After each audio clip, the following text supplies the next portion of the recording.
Hello dear students, स्वागत है आपका टेंसेस की इस सीरीज में। आज हम पढ़ने जा रहे हैं फ्यूचर परफेक्ट टेंस। इससे पहले हमने वीडियो में डिस्कस किया था फ्यूचर कॉन्टिन्यूअस टेंस। उस समय भी हमने बताया था कि फ्यूचर के जितने भी टेंस हैं उनमें हेल्पिंग वर्ब के रूप में विल और शैल का प्रयोग होता है। तो यहाँ भी देखिए विल और शैल प्लस इसके बाद हैव बढ़ गया है। आइए देखते हैं, पहले वाक्यों को पहचानेंगे कैसे फ्यूचर परफेक्ट टेंस के। तो वाक्यों के अंत में चुका होगा, चुकी होगी, चुके होंगे, या होगा, ये होगी, ये होंगे आदि शब्द आते हैं। इनको बनाने का फॉर्मूला होगा, सबसे पहले सब्जेक्ट लगाएंगे हेल्पिंग वर्ब के रूप में will shall have. Have common रहेगा यानी कि विल हैव और शैल हैव का हम प्रयोग करेंगे। वर्ब की थर्ड फॉर्म लगाएंगे और ऑब्जेक्ट। परफेक्ट के डियर स्टूडेंट्स जितने भी टेंस होते हैं, चाहे वो प्रेजेंट परफेक्ट हो, चाहे पास्ट परफेक्ट हो या फ्यूचर परफेक्ट हो, परफेक्ट के तीनों ही टेंस में वर्ब की थर्ड फॉर्म लगती है। स्टूडेंट्स मैंने बताया था कि कॉन्टिन्यूअस के 6 टेंस होते हैं, 6 में भी वर्ब में आईएनजी लगती है। अब 3 टेंस ये हो गए परफेक्ट के जिनमें वर्ब की थर्ड फॉर्म लगनी है।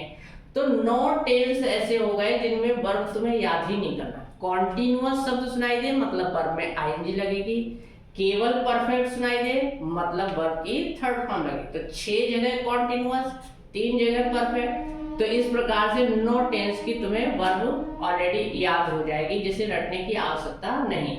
बाकी जो 3 बचे उनमें तीनों में फर्स्ट फॉर्म लगती है।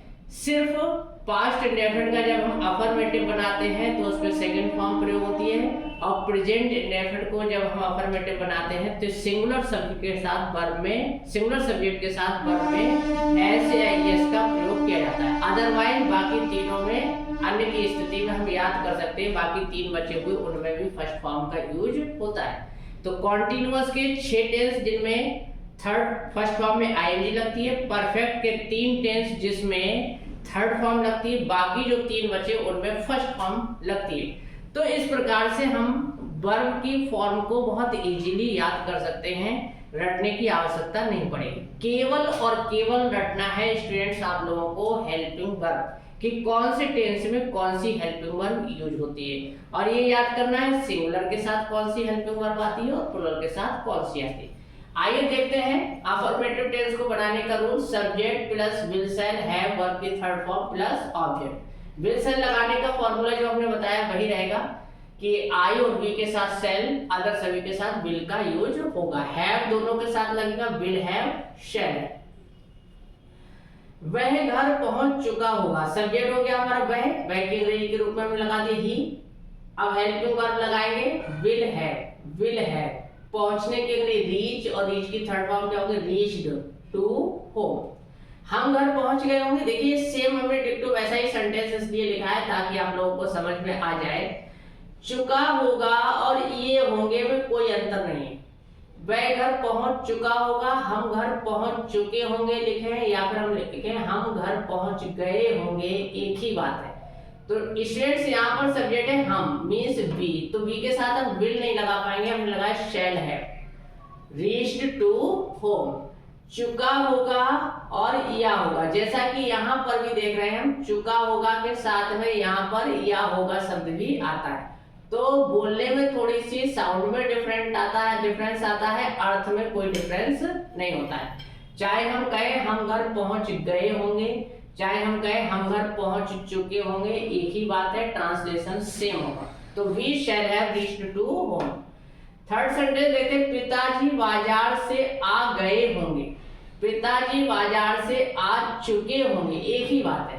तो फादर सब्जेक्ट हो गया फादर, विल हैव आने के लिए कम की थर्ड फॉर्म भी कम होती है, come from market. Father will have come from market. Negative बनाना है स्टूडेंट, तो हमने बताया था कि जब 2 शब्दों की हेल्पिंग वर्ब हो, चाहे 3 शब्दों की हेल्पिंग वर्ब हो, एक ही वर्ड छोड़कर नॉट लगता है, तो विल या शैल को छोड़ करके नॉट लगा देंगे। रूल देखिए, subject will shall not have verb की third form plus object. Example देखते हैं, उन्होंने काम पूरा नहीं किया होगा, या हम कहें वे काम पूरा नहीं कर चुके होंगे, एक ही चीज है। तो उन्होंने, स्टूडेंट्स उन्होंने और उसने में थोड़ा अंतर होता है। उसने मतलब ही लगा सकते हैं या सी, लेकिन उन्होंने ये प्लुरल नंबर होता है, इसलिए हम दे का प्रयोग करेंगे। दे विल नॉट हैव, जैसा कि यहाँ देख रहे हैं विल शैल नॉट हैव, तो विल शैल में से एक आ गया, नॉट आया है। डियर स्टूडेंट्स कुछ लोग क्या करते हैं, नॉट यहाँ पर लगाते कुछ बच्चे, तो ये गलत हो जाएगा। पैटर्न बहुत ध्यान से फॉलो करना है, ग्रामर में इसी चीज का खेल है कि सिंगुलर प्लुरल देख करके वर्ब सही लगी हो, टेंस के अकॉर्डिंग वर्ब सही लगी हो, और क्रम सही होना चाहिए। शब्दों को जो हम लिख रहे हैं पार्ट्स ऑफ स्पीच, वो हमारे सही क्रम में आना चाहिए कि पहले क्या आएगा, उसके बाद क्या आएगा, उसके बाद क्या आएगा। तो they will not have completed the work, हम निबंध नहीं लिख चुके होंगे। सब्जेक्ट आ गया हमारा बी के साथ हम विल नहीं लगाएंगे, शैल यूज करेंगे। शैल नॉट हैव लिखने की अंग्रेजी राइट, और राइट की थर्ड फॉर्म लगाई रिटन एंड ऐसे। ऐसे वोवेल स्टार्ट हो रहा है वर्ड, यहाँ पर हमने एन का यूज किया है। We shall not have written and ऐसे। स्टूडेंट्स इंट्रोगेटिव के रूल में हमने बताया था कि चाहे हेल्पिंग वर्ब एक शब्द की हो, चाहे दो शब्द की हो, चाहे तीन की हो, उसका फर्स्ट वर्ड ही आगे आएगा। तो यहाँ अगर इंट्रोगेटिव बनाना है तो विल को आगे लाएंगे, यहाँ इंट्रोगेटिव बनाना है तो शैल को आगे लाएंगे, हैव अपनी जगह पर रह जाएगा। तो ऐसा ही यहाँ पर देखिए, सब्जेक्ट और सब्जेक्ट से पहले विल शैल में से एक आगे आएगा और हैव उसके बाद रहेगा, वर्ब की थर्ड फॉर्म प्लस ऑब्जेक्ट। क्या गीता पाठ पढ़ा चुकी होगी, तो सब्जेक्ट है गीता, और गीता से पहले हमने लगा लिया विल, और गीता के बाद लगा लिया हमने हैव, तो विल गीता हैव। पढ़ाने के लिए टीच, और टीच की third form taught the lesson, will Geeta have taught the lesson. तुम्हारा भाई कल कहाँ गया होगा, स्टूडेंट्स यहाँ पर देखिए कहाँ शब्द बीच में है, इसकी अंग्रेजी हमें लगानी पड़ेगी, कहाँ, वेयर, और इसके बाद इसी रूल को लगाना। वेयर लगाने के बाद योर ब्रदर लगा देते हैं, विल लगाना बाद में लगाते हैं, तो ऐसा गलत हो जाएगा, क्योंकि इंट्रोगेटिव बनाएंगे तो हमेशा हेल्पिंग वर्ब का फर्स्ट वर्ड जो है वो सब्जेक्ट से पहले आना चाहिए।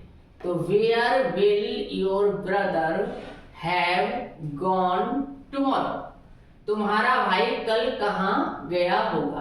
कल की अंग्रेजी यस्टरडे भी होती है, टुमारो भी होती है, लेकिन फ्यूचर में आने वाले कल की बात हो रही है, इसलिए हम टुमारो का यूज करेंगे। फ्यूचर के जितने भी टेंस हैं कल की अंग्रेजी टुमारो लगेगी, और पास्ट के जितने भी टेंस हैं उनमें कल की अंग्रेजी यस्टरडे का प्रयोग होता है। आइए देखते हैं इंट्रोगेटिव नेगेटिव का रूल।